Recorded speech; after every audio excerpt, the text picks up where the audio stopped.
சூடி வாழ்ந்த வேளை வனவாசம் போனாலும் பிரியாத சீதை மாலை சூடி வாழ்ந்த வேளை வனவாசம் போனாலும் பிரியாத சீதை ராமநாமம்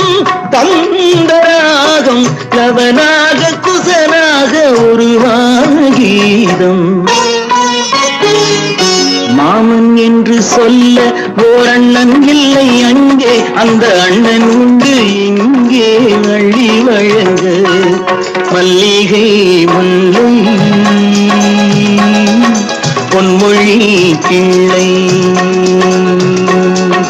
அன்பு கோயிலும் உன்னை போல் இல்லை